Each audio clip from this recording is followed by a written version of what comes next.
Buenas tardes, una vez más a las sesiones de la Cátedra JICA Costa Rica.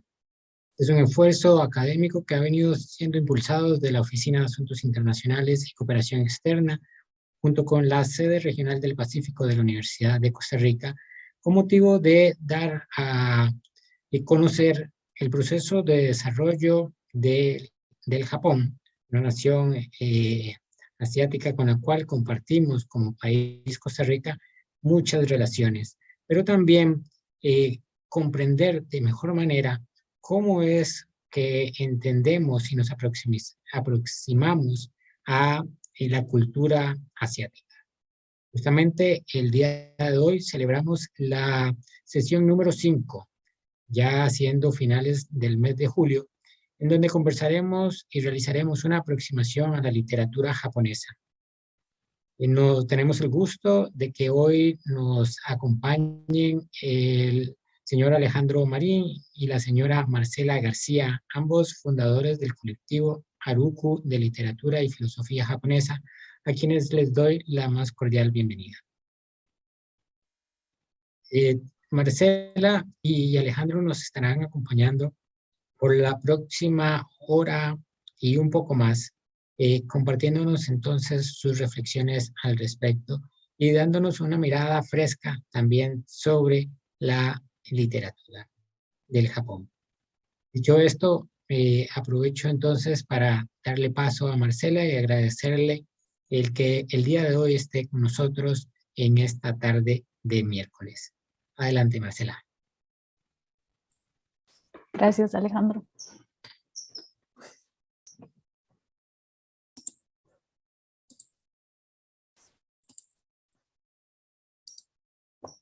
Bueno, lo que les voy a exponer es la vida y también las implicaciones que tuvo la muerte de Akutagawa para la historia de la literatura japonesa. Y voy a iniciar presentándoles a Akutagawa. Ryunosuke Akutagawa nació en Tokio el 1 de marzo de 1892. Es importante mencionar que en 1982 la revolución o restauración Meiji ya tenía bastante tiempo de haber empezado, y cuando Akutagawa muere el 24 de julio de 1927, están a mediados de la era Taisho. Entonces Akutagawa es uno de los grandes escritores de la literatura moderna de Japón que transiciona entre dos eras. Los primeros años de Akutagawa son fundamentales para comprender sus obras literarias y también sus inquietudes como escritor. El primer aspecto importante es la diferencia de clases entre sus padres. Esto va a marcar la vida de Akutagawa. Incluso antes de que naciera ya estaba arrastrando algunos problemas, porque su madre, que era de origen de la casta de los samuráis, y su padre, que era comerciante, formaban una pareja que para la época no era del todo bien vista. La familia de la madre de Akutagawa menospreciaba a su padre. El otro aspecto es la edad de sus padres. Cuando la mamá de Akutagawa queda embarazada, tenía 33 años y su padre tenía 42 años. Antes de tener a Akutagawa, su madre ya había tenido una pérdida. Y la pérdida de este hijo, de esta hija más bien, la llevó a padecer o a tener los primeros indicios de lo que luego sería diagnosticado como esquizofrenia. En Japón hay algunas creencias con respecto a las edades para tener hijos, y la edad de 33 y 42 años resultan edades de mal agüero para el niño. Entonces, para evitarle la mala suerte a Akutagawa, los padres lo dieron en adopción, o mejor dicho, lo abandonaron. Pero este abandono fue intencional.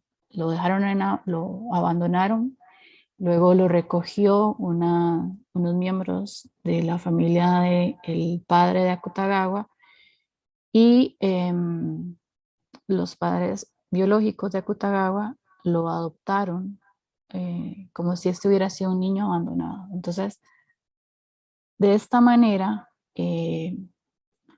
evitaron, según las creencias populares, la mala suerte para Akutagawa. Solo que esta decisión que tomaron sus padres implicó una degradación en el estado de la salud mental de la madre de Akutagawa. Pareciera que este acto de abandonarlo y luego adoptarlo por el hecho de haber tenido al hijo a una edad tan avanzada, según en aquel momento,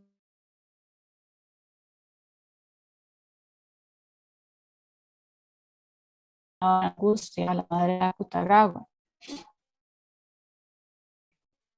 Luego, Akutagawa fue adoptado por un tío de la madre de Akutagawa y el tío, junto con una hermana de él, se encargaron de la educación de este escritor. Y desde temprana edad, Akutagawa mostró una inclinación por las artes y la literatura clásica. Y eso va a ser muy importante porque los escritos de Akutagawa, los primeros cuentos sobre todo, dan cuenta de sus conocimientos en literatura clásica japonesa y literatura clásica china. Más adelante, cuando Akutagawa entra a la universidad, estudió literatura inglesa en la Universidad Imperial de Tokio, publica sus primeros cuentos en una revista estudiantil.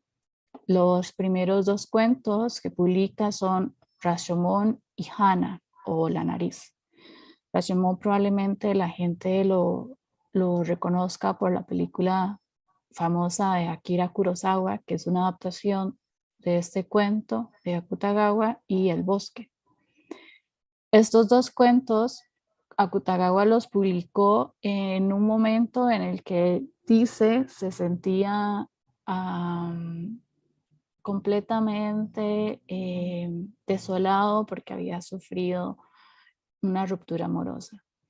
Y también dice estos cuentos, según Carlos Rubio, un traductor de literatura japonesa bastante conocido, estos cuentos que escribe los escribió intentando plasmar cierto sentido del humor, pero si uno lee los cuentos se queda pensando en dónde estará el sentido del humor de Akutagawa, porque más bien tienen algo de siniestro.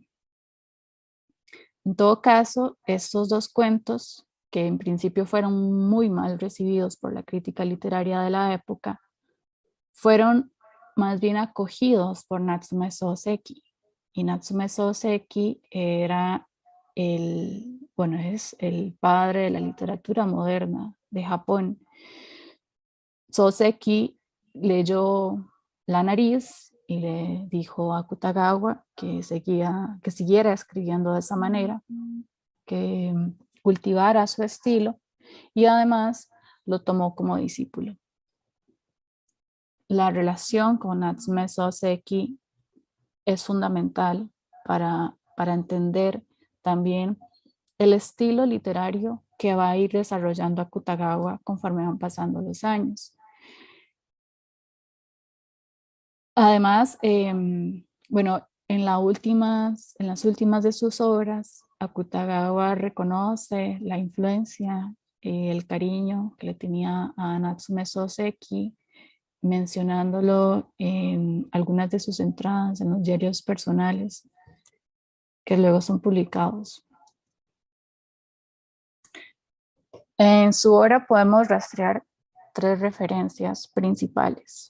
Y estas referencias son referencias históricas. Los temas que a Akutagawa le interesaba trabajar los podemos rastrear en el siglo XII, en Kioto. Son temas relacionados con las guerras de los samuráis. Y de esto tenemos como ejemplo Rashomon. Rashomon es un cuento en el que un samurái sin amo llega al templo de Rashomon y se encuentra con que el templo está completamente destruido y se topa a una anciana que está robándole el pelo a unos cadáveres de mujeres para poder venderlo. Entonces, de lo que da cuenta Rashomon también es de la decadencia del ser humano en esta época. Una decadencia que también Akutagawa va a rastrear o extender al periodo de modernidad de Japón. La segunda referencia es en el siglo XVI, situado en Nagasaki, y acá toma el apogeo del cristianismo como fuente de inspiración para sus cuentos.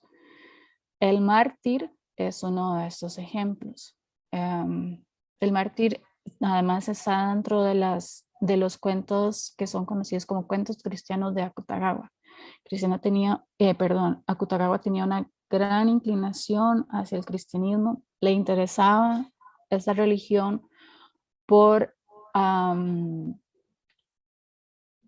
porque veía en el cristianismo una gran referencia estética y una gran capacidad de inspirar a los artistas. Más que por el lado de la fe, lo que le atraía era la estética del cristianismo. La tercera referencia es en el siglo XX, los primeros años de la era Meiji. La era en la cual se llevó a cabo la restauración de Japón, la modernización y la occidentalización de Japón. En las 4 conferencias anteriores se ha hablado bastante sobre qué es la restauración Meiji y las implicaciones que tuvo para Japón. Las implicaciones que tuvo para la literatura japonesa son una adopción indiscriminada de la cultura europea en el estilo literario. Akutagawa va a reconocer un gran problema en esto porque pareciera que si se sigue adoptando tanto el estilo como la forma de escribir de los occidentales, lo que es la literatura japonesa se va a ir perdiendo. Entonces también por esto es que Akutagawa se devuelve a épocas históricas importantes de Japón para poder volver a poner sobre la mesa lo que es la literatura japonesa, los temas que deberían de ser propios de la literatura japonesa. Sin embargo, en esta época también Akutagawa cambia su estilo o cambia los temas que había venido escribiendo. Y el ejemplo más notable o donde podemos rastrear este cambio es en Vida de un idiota. Vida de un idiota es como un diario donde Akutagawa confiesa todas sus inquietudes, sus angustias sobre la época, sobre el periodo Meiji y la era Taisho, y cómo esto le afecta a él personalmente. Akutagawa tiene 2 fases como escritor. La primera fase es la de Rekishimono o creador de relatos históricos. Aquí entran Rashomon y otros cuentos.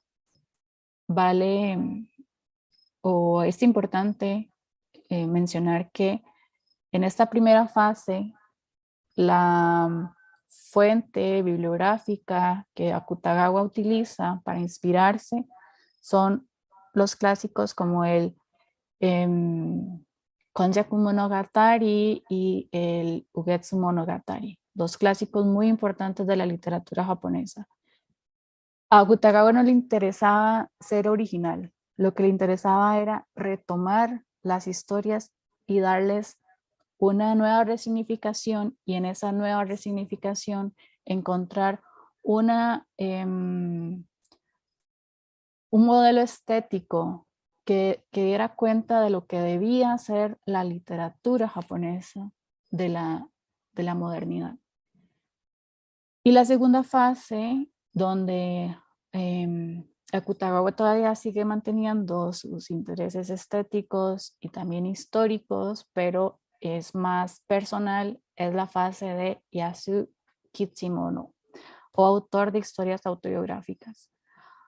En esta fase podemos encontrar los diarios de Akutagawa o las confesiones de Akutagawa, que también entran dentro del género literario de la novela del yo. Sin embargo, Akutagawa no escribió novelas. Lo que escribía eran entradas de diario.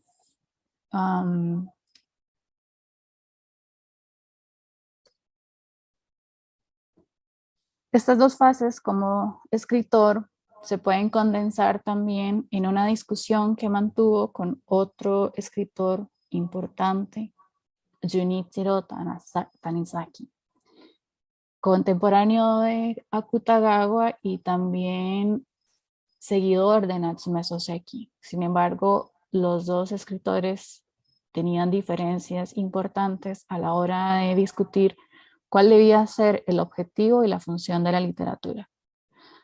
Según Tanizaki, la literatura japonesa lo que debía hacer era explorar la imaginación del autor y exponer un argumento sólido.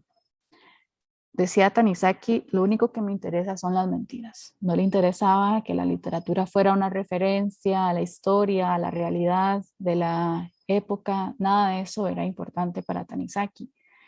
Pero para Akutagawa, según Carlos Rubio, su punto de vista era que el lirismo, la verdad del autor y la persecución de la belleza eran los objetivos principales de la novela o de los cuentos.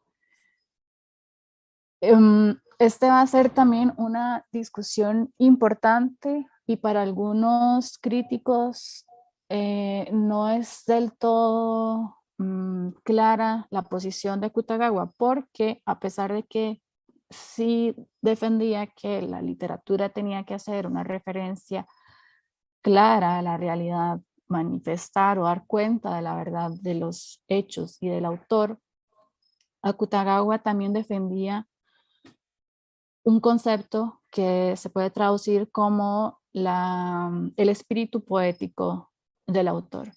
Y en el espíritu poético del autor, lo que intenta transmitir Akutagawa es que todas estas cosas, tanto la verdad, la persecución de la belleza, se pueden manifestar en diferentes formas. La literatura es una de esas vías para ser manifestado, pero también lo son el arte. Si nos quedamos en la literatura, no solo sería la prosa, también sería la poesía. Y dentro de la poesía, Akutagawa destaca el haiku, por ejemplo, un estilo que para la época ya parecía bastante antiguo. Otra cosa importante es que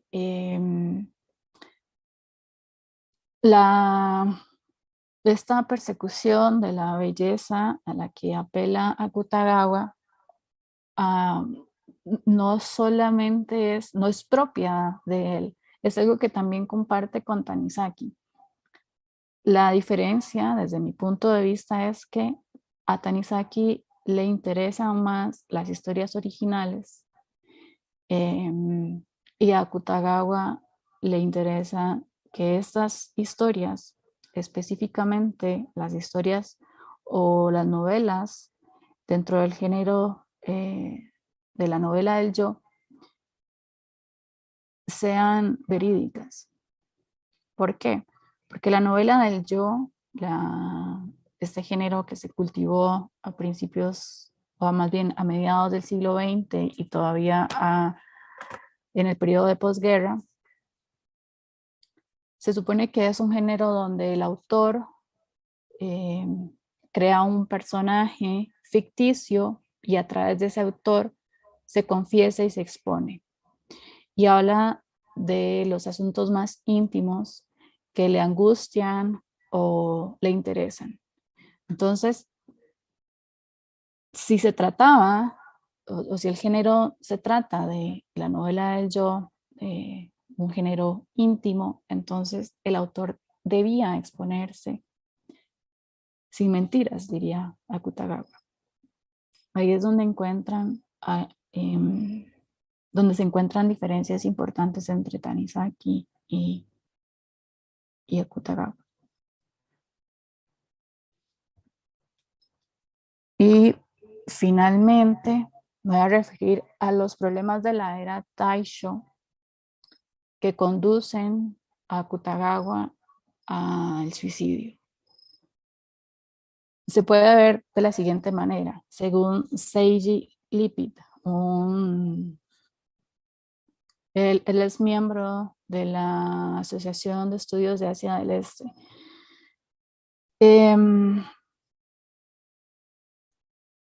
Hay tres conceptos que van a resultar decisivos en el suicidio de Akutagawa. Y estos tres conceptos no solo se rastrean en la vida personal del escritor, sino que también son un reflejo de la sociedad japonesa de la era Taisho. Según Seiji, estos tres problemas, o más bien el suicidio de Akutagawa no es un acto personal, sino una manifestación de un problema social. El primer concepto es el intelectualismo y se refiere a que en la era Taisho los intelectuales estaban en una profunda crisis porque no tenían influencia en las decisiones políticas y sociales de Japón. Por así decirlo, se estaban quedando rezagados. Se estaban dedicando demasiado al pensamiento, a la producción literaria, pero esa producción no tenía ninguna repercusión en la realidad social y política de Japón. Y este era un problema que perseguía a Akutagawa y del cual se quiso desligar, pero nunca lo logró, siempre le terminó alcanzando. El segundo problema el segundo concepto es el esteticismo.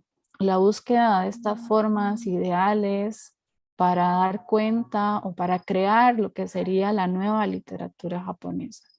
¿Cuál es el camino estético que deben seguir los escritores para poder decir esto de la literatura japonesa?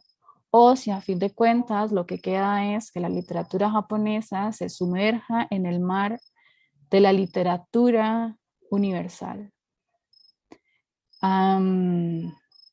Y el tercer problema es el de la modernidad.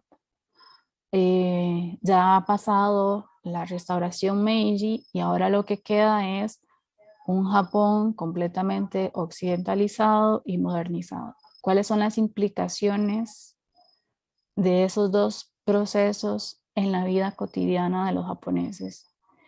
El problema con la modernidad también es que se ha quedado en un estado donde Japón queda entre ¿qué hacemos ahora para seguir distinguiéndonos del resto del mundo? Ese es un problema que Kutagawa lo va a ver, o hay dos formas de ver este problema. Una es, como lo plantearía Kakuzo, se me olvidó el nombre, Kakuzo Okakura, un historiador del arte de Japón, donde es de los que sostenían la idea de que Japón se tenía que diferenciar del resto de Asia, modernizarse, sí, pero seguir manteniendo la esencia del ser japonés. Y Akutagawa más bien decía que en el primer encuentro con Occidente, que fue cuando llegó el cristianismo a Japón, ya ahí había una ruptura y un acercamiento a la occidentalización y una primera probada de lo que es la modernidad. Y los japoneses no deberían de seguir manteniendo ese esencialismo que los hacía o que los hacía creer que eran diferentes del resto de Asia del Este y diferentes también de Occidente. Entonces, estos problemas, estos tres problemas, pueden ser, pueden ser, digamos, causas para el suicidio de Akutagawa. Akutagawa escribió una nota de suicidio, es una obra póstuma, se llama Carta a un amigo, y en esta dice lo siguiente. Con eso concluyo. Perdón. ¿Cómo hago para...?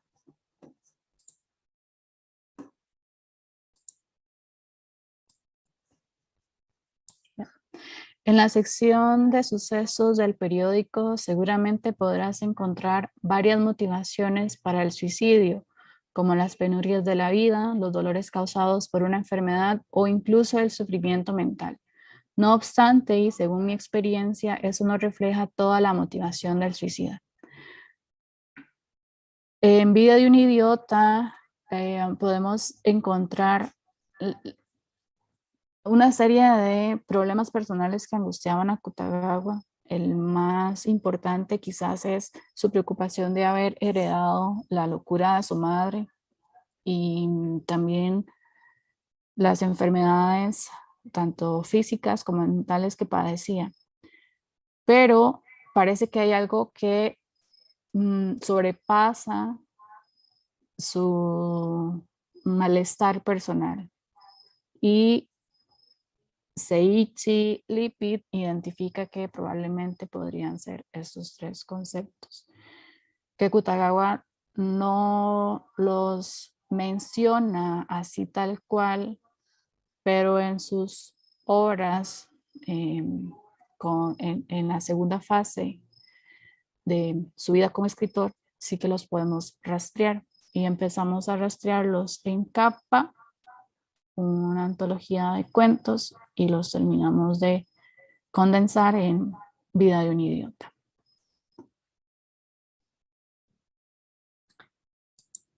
Te dejo las preguntas para después de Alejandro. Perfecto, Marcela, más bien muchísimas gracias. Y por aquí nos están llegando algunas preguntas y te agradezco la intervención. Alejandro, te doy la palabra para que también nos presentes lo que tenías para el día de hoy. Muchísimas gracias. Gracias.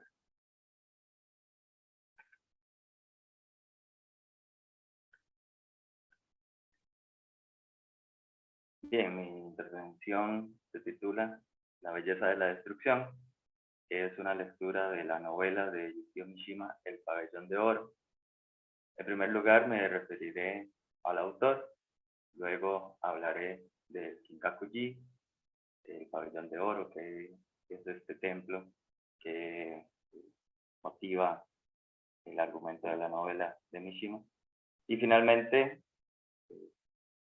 me referiré a varios pasajes de la novela con la esperanza de motivar la curiosidad y motivar a los que no la han leído a visitar el texto y a contribuir de cierta manera a quienes ya la conozcan.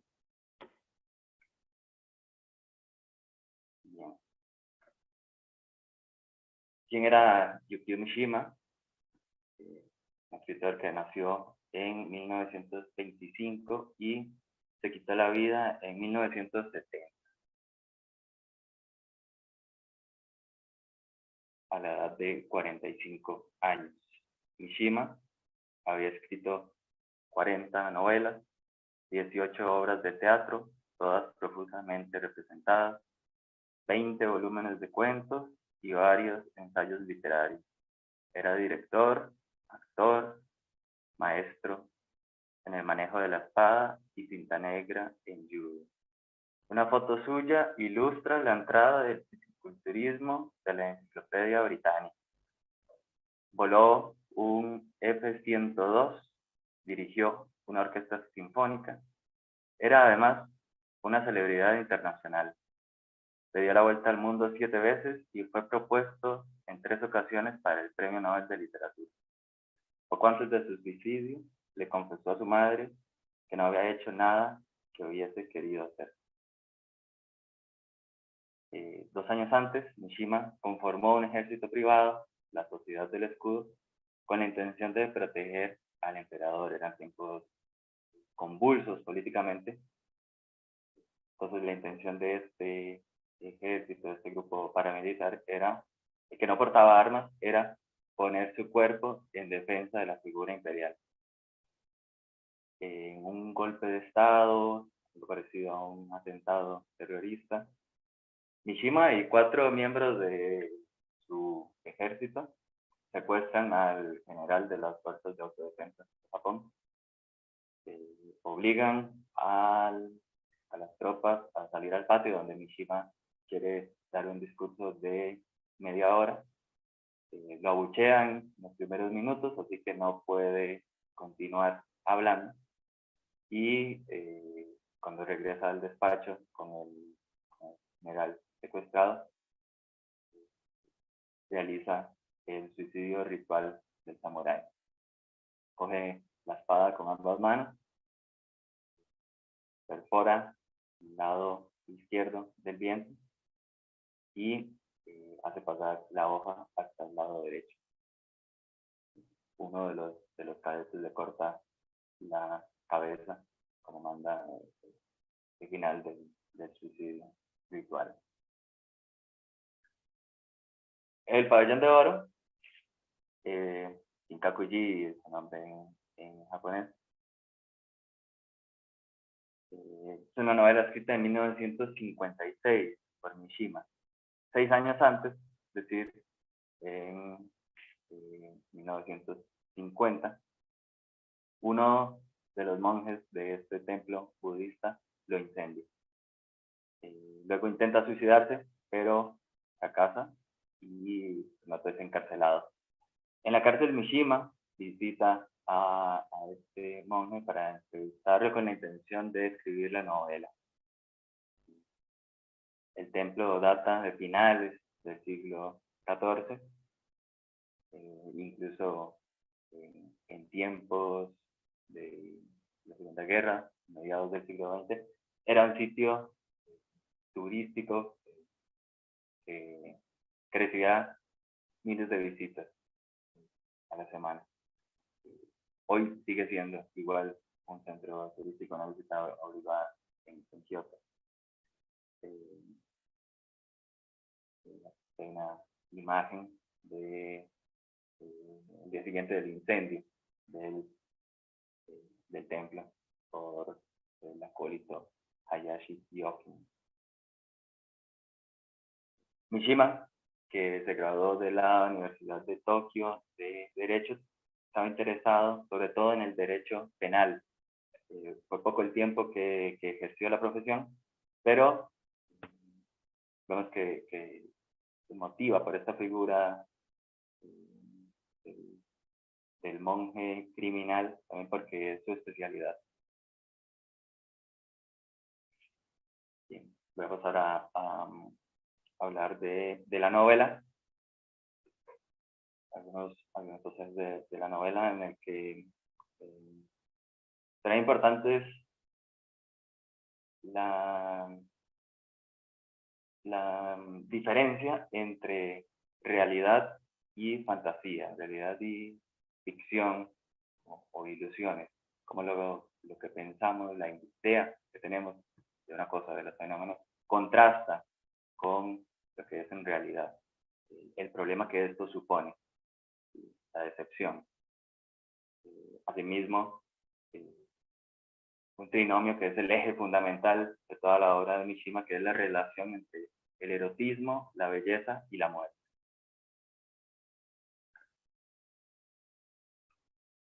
Longino, o pseudolongino, solo considera lo sublime en el marco de la excelencia y la perfección del discurso. Para Longino, el término queda referido al estilo noble y elevado, siempre dentro del terreno de las palabras. Las 5 causas que atribuye a lo sublime, digamos, a algo similar a la belleza, corresponden entonces todas ellas a la técnica retórica. Una en especial es la nobleza de la dicción. Más tarde, en el siglo XVIII, cuando se empieza a distinguir lo sublime de un estilo sublime, el naturalista Buffon entiende que el estilo es el hombre es el estilo, la persona es como habla. El uso del lenguaje de una persona evidencia de manera directa su conciencia de lo patético y lo racional.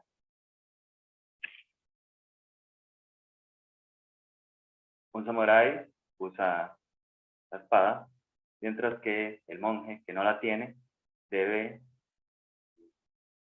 perfeccionar sus armas, que son la homilía y el koan, es decir, las palabras.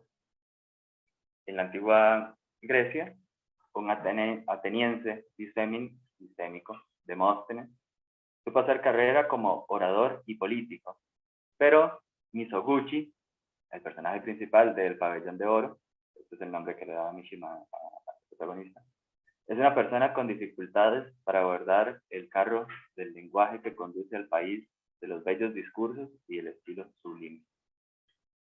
Por eso que ve la idea de un tartamudo con pretensiones de convertirse en sacerdote, en monje del templo como el Pabellón de Oro, resulta tan ridículo como un samurái, un guerrero de manos torpes. Misoguchi es tartamudo, de complexión, es físicamente feo. Y para quien el poder de las palabras tartamudea, para quien el poder del lenguaje es insuficiente para experimentar la belleza en todo el cuerpo, porque su forma de hablar es un impedimento para progresar en el mundo, debe ser el acto y no la frase, debe ser la acción y no las palabras, ese modo de expresar su existencia. Misoguchi recurre al crimen, al gesto altamente condenable, para elevarse por encima de todos aquellos que lo desprecian, por tener estas características. Rechazado desde muy joven por su tartamudez, su fealdad, su debilidad, esboza una filosofía del contrahecho, que lo, según su forma de ver las cosas, lo eleva por encima de los demás. Esta es su justificación para inclinarse hacia la perversidad y hacia el crimen.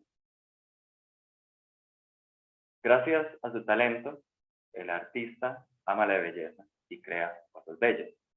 Contrariamente, Misoguchi juzga sus defectos como dones favorables y decide incendiar el templo como culmen de su búsqueda estética. Alejándose del lenguaje, penetra en ese más allá que es otro mundo. Es una tierra prometida, recuperada por el criminal que comete un acto en contra de la norma social. La angustia con que emprende este salto maravilloso, que en griego lleva el nombre de éxtasis, es un placer enorme porque supone una felicidad, pero también es una angustia semejante a la de los peces fuera del agua, puesto que de la belleza solo se puede hablar con aflicción. La primera vez que Misoguchi visita el Pabellón de Oro, se pregunta cómo la belleza puede ser algo tan feo, algo tan insignificante. se declara el contraste entre realidad e ilusión.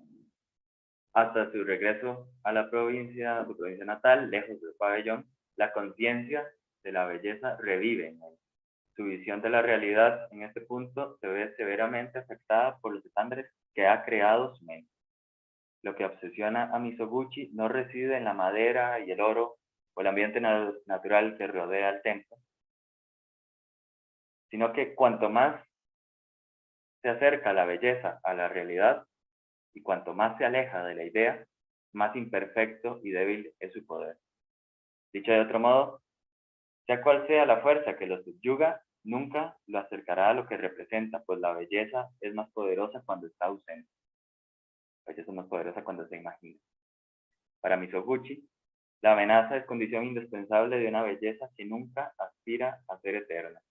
Es necesario que la cosa bella se haya expuesta ante algún peligro antes de poder gozar por completo del dolor que supone su contemplación. Durante la guerra, estamos en tiempos de la Segunda Guerra Mundial, cuando los bombarderos amenazan desde el cielo, el bonzo del Kinkaku-ji desea ser consumido por las mismas llamas que destruirán la belleza del templo.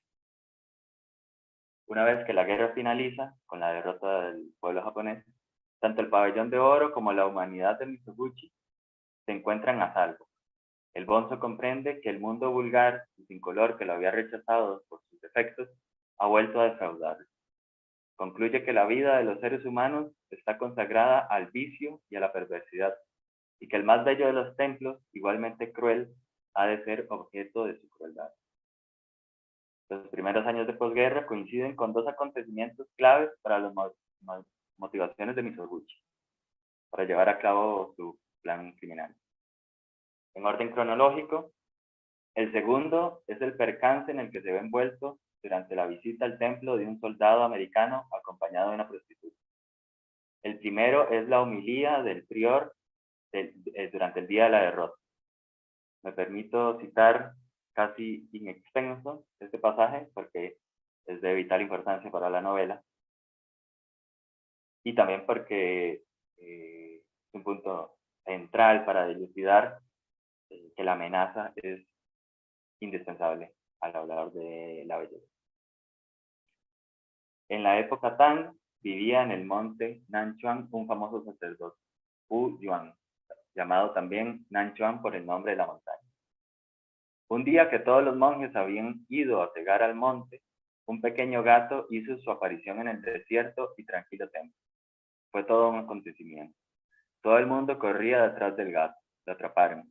Pero luego hubo una disputa entre los monjes de los edificios este y oeste. Se trataba de saber quién se quedaría con el gatito para cuidarlo.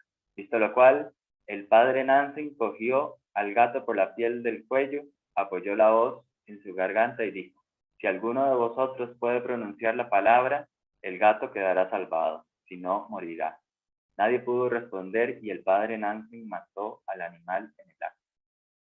A la noche llegó Choshu, el primero de los discípulos. El prior le contó lo ocurrido y le preguntó qué pensaba de ello. Choshu, sin pensárselo un segundo, se quitó las sandalias, se las puso sobre la cabeza y se fue. El padre Nansen se deshizo en lamentaciones. Solo con que hoy hubieses estado tú aquí, el gatito se habría salvado. La novela continúa con la interpretación del prior de el caso 14 del Monkan. Desde el lente del budismo, quitarle la vida al gato, a causa de las disputas del templo, es cortar de raíz todos los pensamientos malignos, borrar las fronteras entre el yo y el otro. Este acto es llamado por el prior la cuchilla que mata. El acto de Choshu, por su parte, recibe el nombre de la espada que da vida, puesto que aceptando poner sobre su cabeza con infinita generosidad una cosa tan mancillada como las sandalias, había puesto en práctica la santidad budista, por eso que logra salvar la vida del gato. La explicación del prior será suficiente para Mizoguchi hasta la aparición de Kashiwagi, otro personaje, mejor amigo de Mizoguchi. un estudiante con pie equino que fungirá como agente provocador. La influencia de Kashiwagi en la vida del tartamudo será decisiva para convencerlo de obrar su maldad.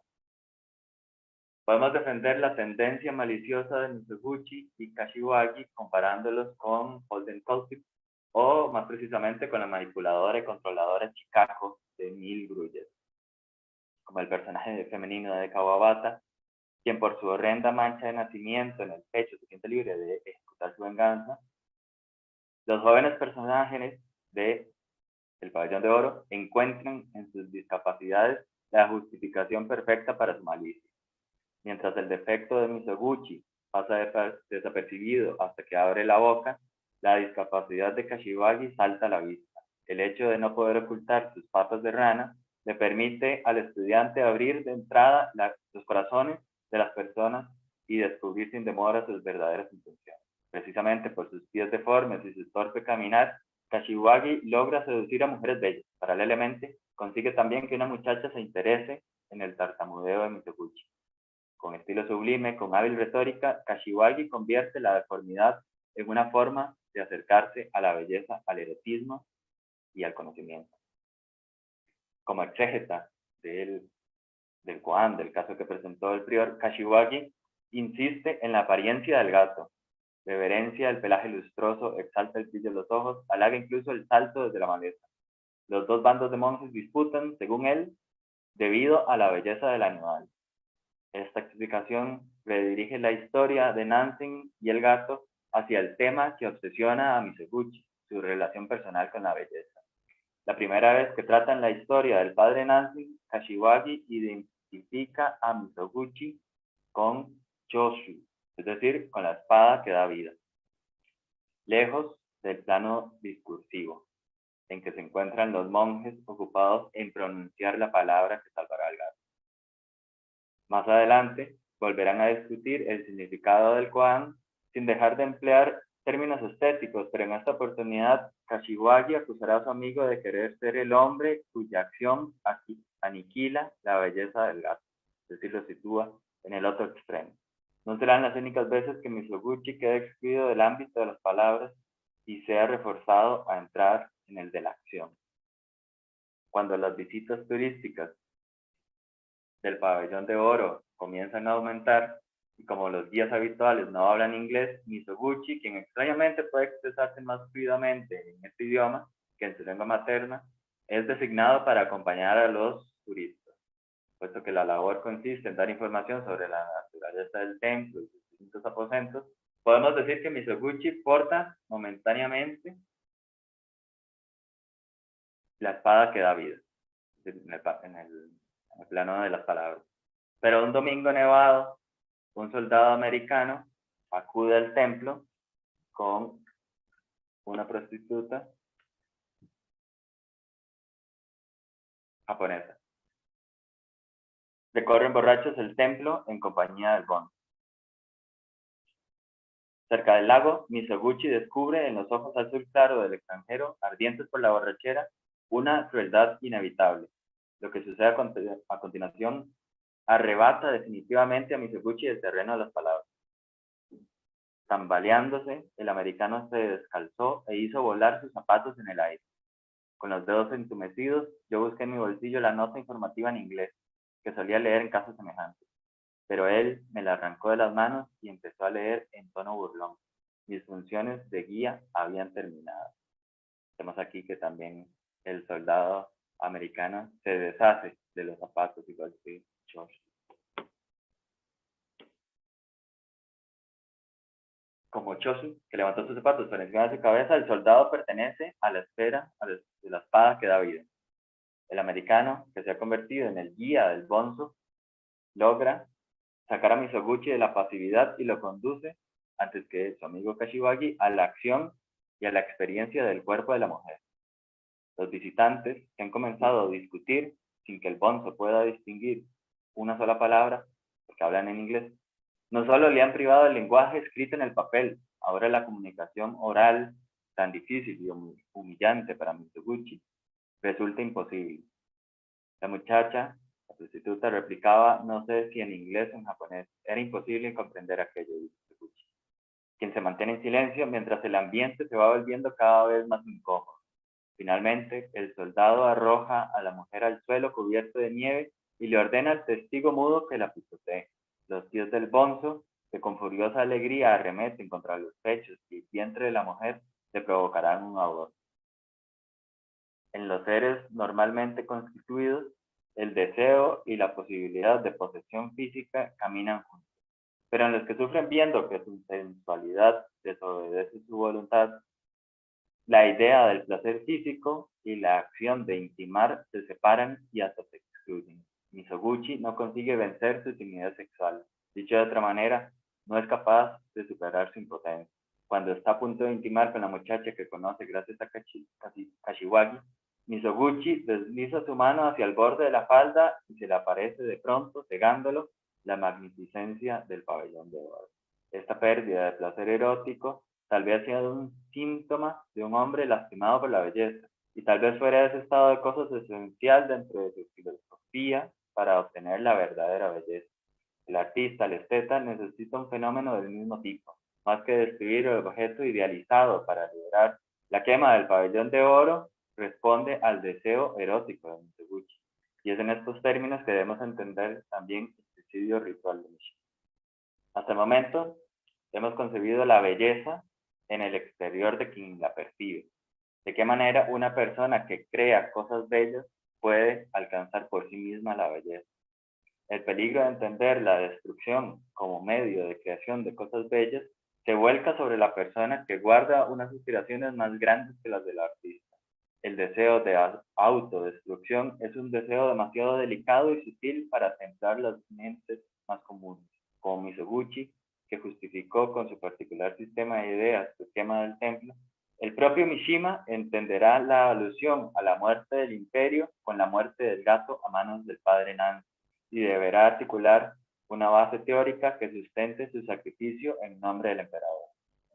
En junio de 1958, 2 años después de la publicación de Pabellón de Oro, Mishima anotó en su diario: escribí Kinkaku-ji con el interés de estudiar el motivo del crimen. Pretendía mostrar que incluso un concepto insignificante como el de belleza podía ser el móvil de un crimen tan serio como la quema de un tesoro nacional. Quiero decir que actualmente necesitamos que incluso las conducciones más ridículas se conviertan en motivos de vida. Cuando Mishima comenzó a escribir El Pabellón de Oro, tenía alrededor de 30 años, y es el mismo periodo en el que transforma su estilo de vida para convertirse en fisiculturista. Está buscando qué deporte practicar para que modifique el cuerpo, como explicó en un ensayo posterior al Pabellón de Oro. Estaba buscando un lenguaje distinto al de las palabras, porque con las palabras no podía expresarlo. Este era el lenguaje de la carne, el lenguaje del cuerpo. Y con la destrucción del Pabellón de Oro, Mishima comienza a darnos las pistas de esta nueva búsqueda que está planteándose. Comienza a ver también las terribles consecuencias de esta filosofía. La verdadera belleza no es una contemplación, no puede estar solo dentro del plano de las palabras, y no es un acto pasivo, sino que es una práctica. Consumar la belleza significa consumir la belleza. Muchas gracias.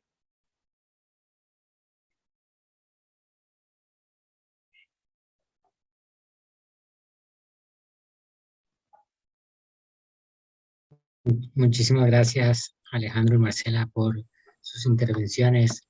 Yo me disculpo con ustedes y también con el público, pues no les había presentado de manera formal, por así decirlo, ¿verdad?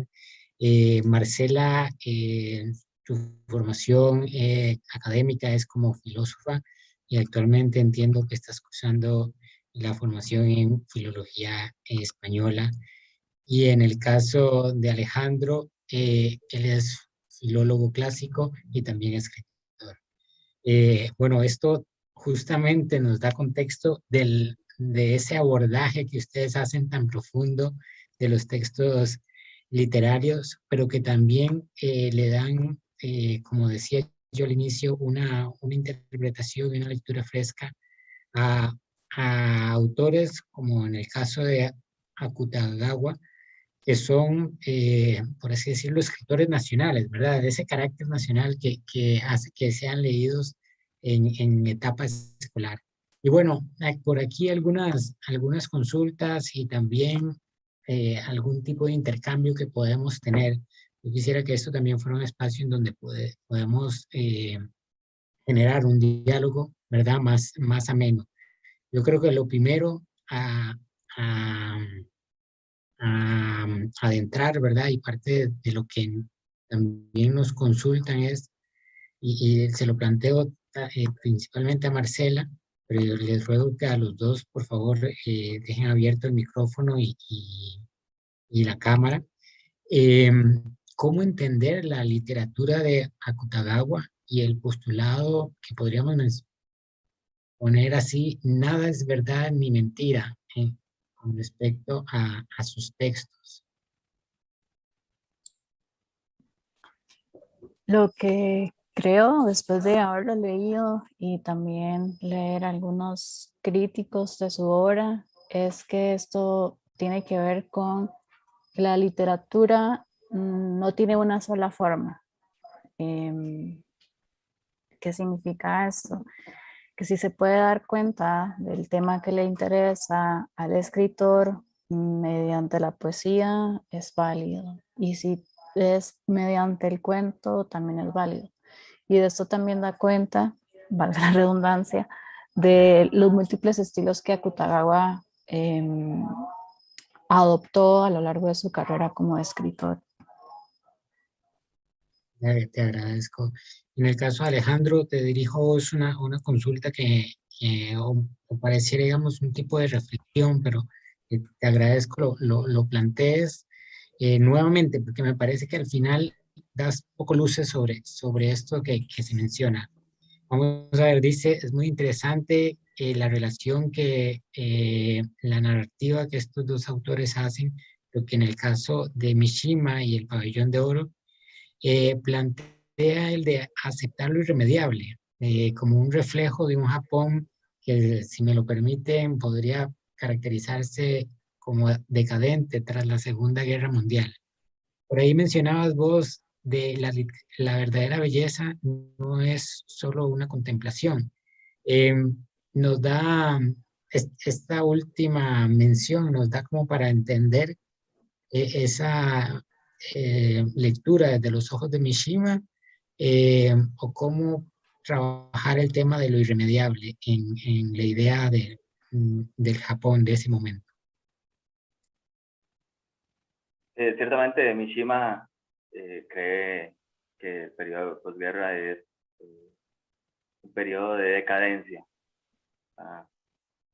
en contra de lo que está sucediendo políticamente, la transformación política que está atravesando Japón.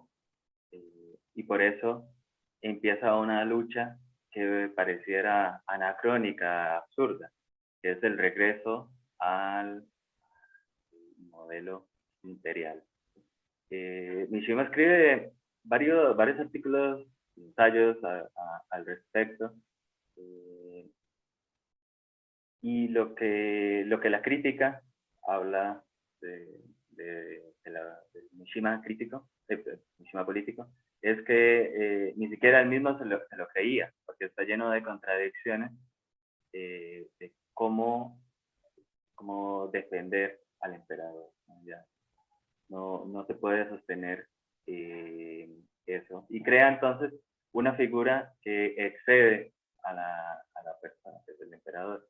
Dice que la figura imperial condensa toda la cultura, toda la tradición de Japón, y sin él, esa figura, sería imposible continuar. Por eso entonces está peleado con la democracia, con el estado de bienestar, con el modelo europeo y occidentales. Esto, digamos, pensando que puede ser irremediable ese progreso, ese avance y esa transformación. ¿Cómo podríamos decir que es irremediable la muerte? Llegará ese momento. Entonces, quizá lo que interesa para Mishima es volver ese punto un acto estético, más que encontrar una justificación política. No, uno de los biógrafos más importantes de Mishima, John Nathan, que era amigo suyo personalmente, plantea que el suicidio de Mishima no es político, sino estético. Es una búsqueda de alcanzar la belleza y no con intereses en la esfera pública. Haciendo el paralelismo, sería Mizoguchi también quemando el pabellón como una búsqueda estética y no un crimen con intenciones más allá de lo privado, de lo íntimo, de lo personal. Creo que eso es una cuestión difícil de entender que hace tan interesante a Mishima, que se puede hablar, tan polémico también, un personaje que durante toda su vida se esforzó por ser bastante polémico. Perfecto, no, pues te agradezco. Y vamos a ver, porque creo que has dado el punto sobre también la tercera pregunta, pero por aquí entonces les dejo a ambos y tal vez principalmente a Marcela. Dice así, que es que tanto para perdón, Akutagawa como para Mishima, que han sido referentes para las letras y la reflexión incluso filosófica japonesa, plantean una relación de la tradición o las historias tradicionales con la modernidad, ¿verdad? Sin embargo, me parece que hay un duelo de sus vidas con la belleza y la estética. Por eso decía yo que lo abordabas. Pues, ¿qué opinión les merece? Y en el caso de Marcela, digamos, con la lectura y la reflexión que nos ha hecho sobre Akutagawa, ¿qué opinión estaríamos, verdad? ¿Te merece esto y esta relación con el duelo, la belleza, la estética, pero incluso con el posicionamiento que hace Akutagawa entre la relación de las historias tradicionales y la modernidad?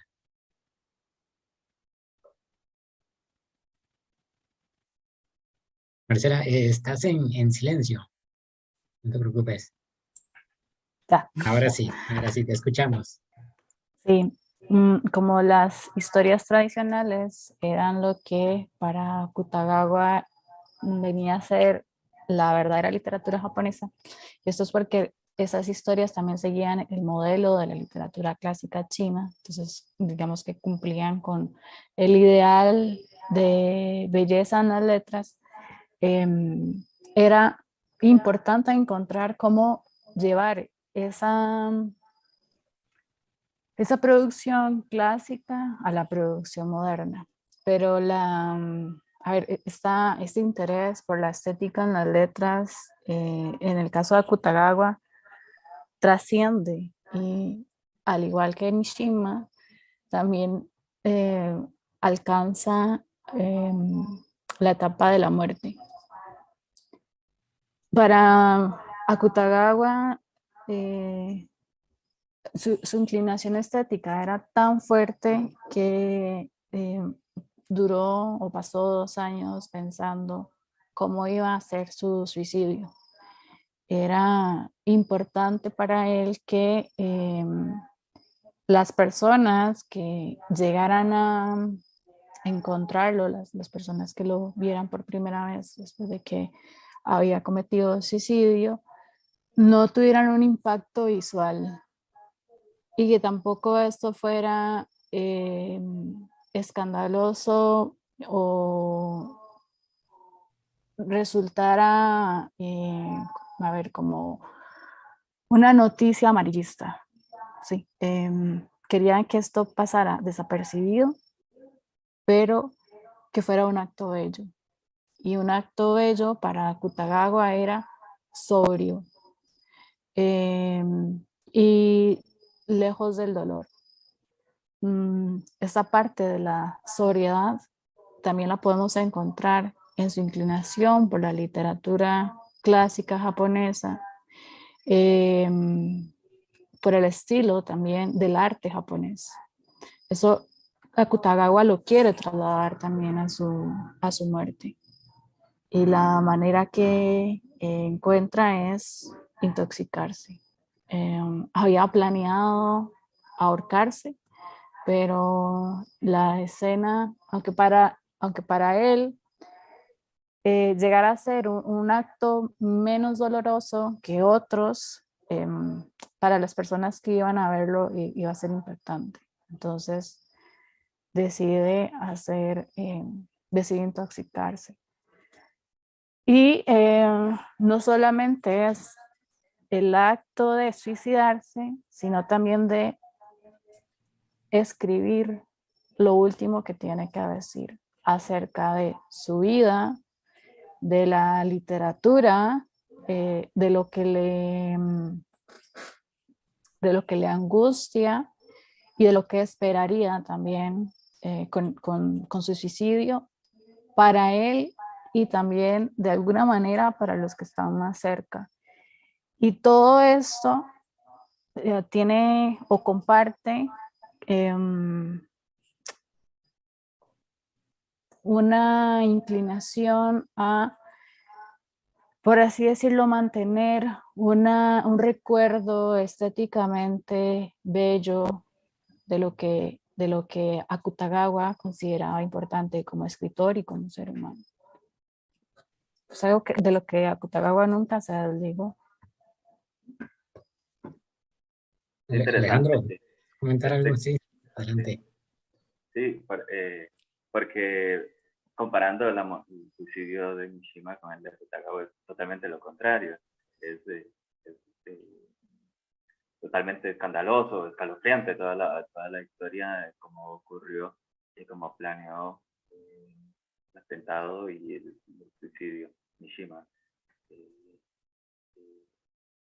Marcela Sí. comparó la muerte, el suicidio de Akutagawa también con su literatura, su estilo. Y entonces también lo podemos hacer con Mishima, porque la mayor crítica, la más repetida en cuanto a la literatura de Mishima es que se excedía en el lenguaje, demasiado barroco, digamos, demasiado artificioso, alambicado, que es lo contrario de la literatura antigua, digamos, china o japonesa, en la literatura clásica. Más bien tendía a una verborrea, pero artificiosa. Quizás unas descripciones demasiado elegantes, demasiado llamativas para una literatura que se caracteriza por la sobriedad. Yo quería señalar ese contraste. Excelente, no, pues muchísimas gracias a ambos. Una pregunta, diría yo que personal, pero que también yo creo que es importante para todas y todos aquellas personas que nos están siguiendo. Para aquellas personas que no han leído a estos autores, ¿verdad? ¿Por dónde empezar? Yo creo que es una pregunta, ¿verdad? Más que necesaria en un encuentro como el día de hoy. Personalmente diría que el Pabellón de Oro, como lo mencionaba Alejandro, pues a mí me ha dejado una gran inquietud o digamos ser de lectura, pero no sé si es, ¿verdad?, lo más apropiado.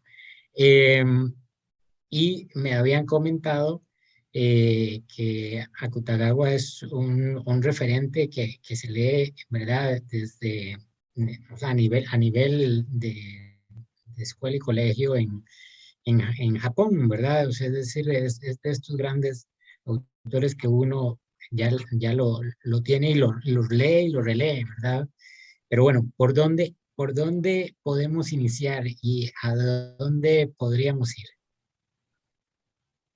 Sí, personalmente considero El Pabellón de Oro la obra cumbre de Mishima. Me parece más que una novela o un ensayo lírico.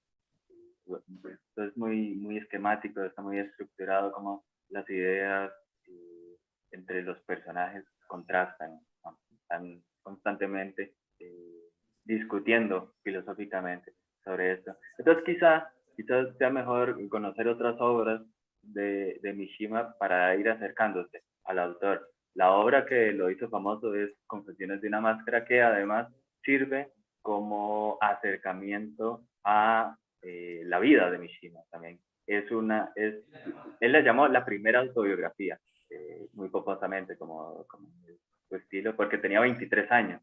Pero bueno, es esa novela la que lo hizo famoso, y a partir de su publicación se dedicó exclusivamente a la escritura. Abandonó el ámbito legal. Entonces puede ser Confesiones de una máscara o una buena novela que para acercarse, que es ligera, no es tan larga, y puede hacer interesar en esa figura tan extravagante que es Mishima. Mi recomendación sería El bosque, cuento de Akutagawa, donde además podemos ver de manera muy clara a qué se refiere Akutagawa con el problema de la verdad en la literatura. Esta es es un cuento donde hay 3 testigos de un crimen y cada uno tiene su propia versión. Y estos testigos también son, o más bien participan del crimen. No es el asesino, la otra es la víctima y el otro es la víctima y la otra es la esposa de la víctima. Entonces podemos ver cómo Akutagawa juega con estas formas de decir la verdad, de mostrar la verdad. Pero una cosa que Akutagawa también hace es, no dice cuál es la verdad, así como tampoco dijo cuál es el género literario que debía dominar en la literatura japonesa. Entonces eso lo podemos ver ahí. Y además este cuento forma parte de lo que es su primera fase como escritor. Y el otro texto que recomiendo, y además porque es bello en todo sentido, es Vida de un idiota, donde podemos conocer la segunda fase de Akutagawa y ya conocerlo a él de manera más íntima. Ver de dónde viene toda su angustia, su interés por escribir lo que escribe y hacia dónde se dirige, que es hacia el suicidio, que lo encuentra inevitable. Esas son las 2 obras que recomiendo a él. Perfecto, pues no, excelente a ambos por estas recomendaciones. Yo creo que tanto mi persona como quienes decía nos siguen por redes sociales y también por el canal de YouTube de la sede del Pacífico, pues vamos a ir a buscarles. Justamente para acercarnos a la literatura japonesa, ¿verdad? Y a partir de la conversación que hemos tenido el día de hoy. No quiero dejar de concluir la sesión sin agradecer también el esfuerzo coordinado que realizamos con la Agencia de Cooperación Internacional del Japón, JICA, quienes nos han motivado justamente para impulsar este tipo de iniciativas en colaboración con la academia y con otras y otros actores del ámbito costarricense, como también costarricenses en el extranjero, ¿verdad? Y eso es muy, muy importante, porque es una manera de seguir vinculándonos y de comprender, pues, mucho mejor ¿verdad? Lo que ha sido la realidad y la construcción histórica desde distintos ámbitos del Japón. Precisamente los autores que ustedes mencionan, a los cuales se refirieron el día de hoy, pues construyen su letra, ¿verdad? Su narrativa en el marco también de un contexto histórico particular. Marcela nos hablaba todavía un poco con más detalle, diría yo, todo este recuento, del cual les invito a hacer un repaso, ¿verdad? Pero también en el caso de Mishima, expuesto por Alejandro, también se da una transición, ¿verdad? De una época histórica importante para el Japón y el posicionamiento de la imagen país. Bueno, nada, pues agradecerles a Marcela y Alejandro por el espacio. Quedamos, yo creo que abiertos a cualquier consulta futura que tengan también las personas que nos han acompañado el día de hoy. Quisiera nada más por último a pedirles tanto a Marcela como a Alejandro que nos cierren la sesión comentándonos más bien sobre el espacio del cual ellos forman parte, ¿verdad? Y un poco en invitación a que les sigamos y les contactemos. Adelante. Gracias. Bueno, Aruku es un proyecto que nació en 2018 en la librería Andante. Esto porque yo era la única persona, junto con Alejandro, que compraba mucha literatura japonesa y leía mucha literatura japonesa. Y pues me surgió la inquietud y la necesidad de hablar de la literatura japonesa más allá de Haruki Murakami, que es uno de los escritores o quizás el único escritor bastante conocido en el mundo hispanohablante. Así que pues fusioné mi interés con la filosofía japonesa que ya venía trabajando en la universidad con mi gusto por la literatura japonesa y abrí ese espacio. Y en 2021 se sumó Alejandro, que ha explorado sus intereses y de los cuales él puede hablar. Sí, Haruku ofrece talleres de literatura japonesa, talleres mensuales, y actualmente los ofrecemos de lunes a viernes, junto con talleres de escritura creativa también. Lo que hacemos y cómo funciona el taller es la lectura de un libro, ya sea cuentos, de novela, y nos reunimos una vez a la semana para comentar la lectura, hablar del contexto y entre todos ayudarnos a desentrañar, a comprender mejor lo que se dice en el texto de este país que está tan distante en el espacio y también culturalmente. Japón, a nosotros nos interesa, nos fascina por este exotismo y por tanto es vital que se comparta el conocimiento, que haya diálogo para acercarse a este país.